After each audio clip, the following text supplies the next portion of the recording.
These unfortunate moments, but I do want to ask for a moment of silence. We lost several of some pretty famous people around Highbridge since our last meeting. First, Miss Betty Ann Dean. She was a second grade teacher for 30 years, actually awarded the Teacher of the Year in Tewksbury. She was the beloved sister, she was a mother, and not most importantly, but she was also the wife to Steve Dean, which many of us know. He's been the chair of the Highbridge Planning Board for many years. We also lost Mr. Michael Cedro, Riverside Wines. He was the founder of Riverside Wines. He turned an old bank into Riverside Wines about 36 years ago. He started the very first Highbridge Farmers Market, and was actually one of the founding members of the HPBA as well. I attended his service, and many people spoke to his infamous Thursday night wine pairings, and I myself can speak to his overwhelmingly excellent knowledge of wine, so people will be missed. And then just last week, Mr. Joseph Ahern, for those who don't know, he served on the Highbridge Economic Development Committee for 9 years, lived in Highbridge for many years. I didn't know any of this until I read his obituary, which made me kind of sad that, sometimes you should take the time to talk to people. That's on me, but he was born in England, and he and his parents, his two parents, fled to the United States to Queens during World War II. He was a U.S. Marine and corporal in the Vietnam War, had his MBA in economics, and he was a financial operations specialist for the FBI. So kind of cool. I think a lot of us knew each of these people, so it's sad to see them go. And please let's have a moment. It is a state certified position. The assessor is appointed by the governing body, but the assessor reports to the County Board of Taxation. The valuations are determined based on established principles and state statutes. No one in this room plays any role in the determination of the final valuation. In January, the tax duplicate is prepared by the county using the valuations that the assessor gives them. In February, you all get a postcard in the mail that tells you what that assessment is going to be for the year. And that assessment is then what your taxes are based on. When you get that postcard, that's the time that you should consider filing an appeal if you disagree with that assessment. In Highbridge, we are currently in the second year of a 5-year reassessment program. The goal of the reassessment program is to bring everyone up to market value over the 5-year period. Historically, this has cut down on the number of appeals to next to none compared to 10 or more in the years that we did not do the reassessment program. Now, the significance of that number of appeals, the borough actually loses that amount that is paid back in taxes, not only the municipal portion, but the portion that would go to the county and the schools. So we have to refund whatever is decided on the appeal, but we still have to pay the schools the full amount and the county the full amount. So limiting those appeals is helpful to the borough.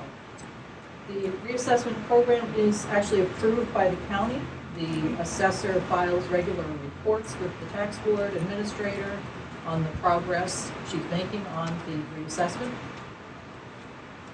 And when you're buying a home in Highbridge, it's always best to calculate the taxes on the purchase price. So, currently we're in a real seller's market. It's difficult to keep up for the assessments. The assessor is trying. Houses aren't selling for the list price. There are bidding wars going on that result in even higher prices. So the other thing is if you do major improvements on your property, there will be a reassessment or an added assessment placed on your improvement. And you also have the ability to appeal that. The added assessment bills go out in October. They're due in November with your fourth quarter payment. We're at 35 Church Street. I'm here today with my wife, Jennifer Picharski, and we moved in last summer. We are here to say that we believe that the annual property assessments are not being done accurately or fairly. After the purchase of our home last summer, our assessed value increased by $68,200. Other than ownership, there were no other changes to warrant such an increase. Because of this increase, our property taxes went from $11,923 to $15,054 for 0.16 acres and 2,030 square feet. That's a $3,130 increase, or 26% in 1 year. This is crushing, and it's unacceptable. Upon doing some research in public records, we learned that many of our neighbors did not see such drastic assessment increases or tax increases. In fact, their assessed values are almost $100,000 less, and therefore they saw more reasonable tax increases of only $300 to $500, and overall are paying $3,000 to $5,000 less than us for roughly the same amount of property, square footage, and updates. In many cases, larger homes with double or more property are paying thousands less. It also seems that these drastic assessments increases and $2,000 to $5,000 tax increases are only being handed down to new homeowners who purchased within the last year or so. According to the New Jersey Division of Taxation, this is known as spot assessing, and it is illegal. We reached out to the Borough Tax Assessor, Anna Maria Obajinski, to ask why these discrepancies exist, and she was unable to answer our question. She claims that an annual reassessment is done equally across the board, but the records do not show this. The records show that only recently sold homes are being assessed, and all other homes are going untouched. And so if you try to do everybody in 1 year, it was taking more than a year to do it, just because there were so many houses to be done and the time didn't allow for it, with one person or two people doing it. Also, the changes were very drastic all of a sudden, after 5 years of waiting. You can't do every house every year. We just can't do it. It's simply not possible. No town does it. There's just not enough manpower. So we do 20% of the houses every year for 5 years, so that every 5 years, everybody gets reassessed. So not every house gets reassessed each year, for sure. Now, I can't address the idea that individuals who have just bought a house are always, I'm not aware of that. I mean, if that's not allowed, or, I mean, I would certainly, that'd be worth looking into, but the idea that everyone gets done every year, it just can't be done. My name is Kirsty, and I live with my husband, Nicholas Ferrer, 35 Church Street. We moved here last year with full knowledge that the tax rate in Highbridge were higher than most other towns. We fell in love with the home and the town as a whole, and while we were not happy with their higher taxes, we accepted it and made our purchase. This year, due solely to the recent purchase, without any improvements or changes to our home other than the name on the deed, our home increased in value by $68,000, increasing our property taxes by more than $3,000. Our neighbors, their assessed values increased by only a few hundred, except for the ones who bought in 2021. Everyone who bought in 2021 saw the same increase as we did. When we reached out to the tax assessor, Anna Maria Obajinski, and asked about the process, she confirmed that they were reassessed every year per current market value. It only takes a glimpse of the numbers to see that this is not being done. When we asked her why we saw such a large increase, she said home sales have been very strong in Highbridge. When she asked about how our home could be worth tens of thousands more than our neighbors, who have comparable and many times larger properties, if we are all being assessed in the same market, how can this be? She said, your home must have been renovated.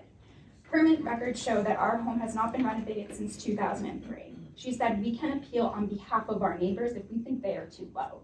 I asked, how can I appeal every home purchased before 2021? And she was silent. It is not acceptable to be told by the individual assigning value to our home that the market in our town is strong enough to increase our assessment by $68,000. Mr. Soren at 11 Hillcrest Lane for many years here. Tonight I'm meeting with you on behalf of the Colts Committee. I'd like to remind the borough with the upcoming RFP that the committee did recommend the barn be upgraded to a venue that could be leased out and therefore recoup some of the costs. However, if the council so deems to not go that route and only do the structural repairs, you must take in mind that the barn also needs exterior upgrades for painting. I mean, the barn hasn't been painted in a long time, it's pretty shabby, the wood replaced, it needs additional repairs. Ronnie for our management company stated very clearly in our recent meeting that the borough continues to neglect funding the course adequately, and that's starting to show. All the bunkers have failed, and to that point we've engaged an architect whose report will be due next month. Also, the grounds are starting to show it. If you've been out to the course, you'll see there's large patches of dormant or dead grass. I'm glad you just mentioned the golf course, because I saw on the agenda that we have a request for proposal coming up in Resolution 186. And I am very grateful to have seen that because of what he said. It's a good opportunity to bring income in, which will help bring down taxes for everybody, hopefully, and someday, sooner than later. And a venue like that, I was thinking about it, it doesn't just have to be weddings and stuff. I mean, heck, you could show movies in there on weekends, you could have concerts in there, you could do all kinds of stuff. Great. I'm not going to talk about taxes. I'm going to talk about volunteers. I'm volunteering for anything and everything in town for a long time. And processes have been put in place that are supposed to make things easier for us to have events, and it's becoming more difficult. Main Street. I'm just listening to the discussion about the taxes, which I think everybody worries about their taxes. We all do know that we live in a town with high taxes. And Bonnie explained very nicely about how tax assessment works. It sounds to me like people are very concerned about the tax assessor herself. I'm just curious if you guys could sort of educate us as to who is responsible for that person, if that makes sense. The process for speaking to the county about if you have an issue. You gotta file an appeal. I The mean, first I thing is can't, you I have to can't file your stress appeal. If you enough haven't for done people that, to file you really appeals. You haven't done your job. I mean, you have to do that first. It's the first step. You gotta file an appeal. I mean, it's the start. And then she doesn't do it right, then you go to the county and say, I filed an appeal, and she didn't do what she was supposed to do. I mean, that's the next step. I think the biggest part of the problem is for the last 2.5 years, we've seen unprecedented market value growth. And so these most recent homeowners, the last 2.5 years, have been really, impacted by these tax increases. And, I have had an experience in talking with the tax assessor in the past, and I can honestly say it is very frustrating. You do not get the answers you're looking for, and to me that's unacceptable. Part of her job, when you even Google what her job is to speak clearly in a way that anyone can understand, and instead it's defensive, it's rude, frankly. A quick Google search again will show her past experience has left some townships in a little bit of a hard situation, and I think that we really need to look at ourselves as a town and have council come forward. These appeals are not going to be enough. We need to look at it, this is our town, and as we want people to keep moving here, there's going to need to be something done in order to keep people wanting to come here, because $17,000 a year in taxes for the house that was described is ridiculous. Not for nothing as well, when I purchased a home in 2019 and I was sent a tax card, it was assessed with an additional bedroom and bathroom that never existed, never could have existed. Of course, she did correct it for the following year. However, that was after the supposed townwide reassessment that we had, which was, in my opinion, never done. What happened last year, I think as a council or as a committee, we need to actually have a real plan on how to move forward. Like the gentleman was saying, the course is in some neglect right now. It needs to be upgraded. With the sewer pumps and the sand traps. So I see a need to reinvest into this. I believe it's a golf course first, and we need to take care of those steady customers that come in. To redevelop the barn, which is not a horrible idea in itself, is fine, but we're staring at donated 20-year-old trailers for a clubhouse. And that's where our everyday paying customers are coming to. The bathrooms are inadequate, the snack bar is inadequate. That building needs to be replaced. It needs to be replaced. Those trailers need to go. And an adequate clubhouse for our course should be the priority before redevelopment of a barn for weddings and other events. The comment from Mr. Marks that we're not looking to redevelop the barn for any event. You remember we did actually have somebody that approached us with a whole plan to improve the golf course and the clubhouse and the barn and the landscaping and a lot of different ideas. And council and members of the public didn't agree that that approach was acceptable.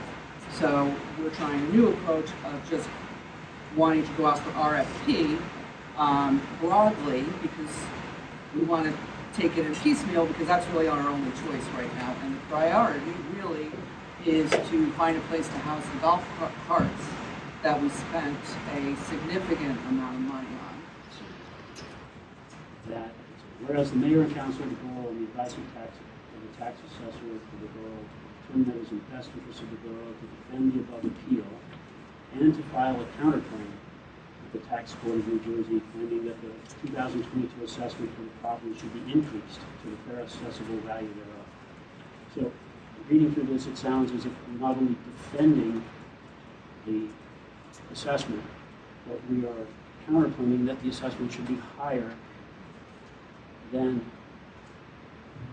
the original assessment. Yeah, it's standard practice, and quite frankly, it's very prudent, because it has happened, it's not common, but it has happened that when you go through the process, it turns out that the tax assessment is too low.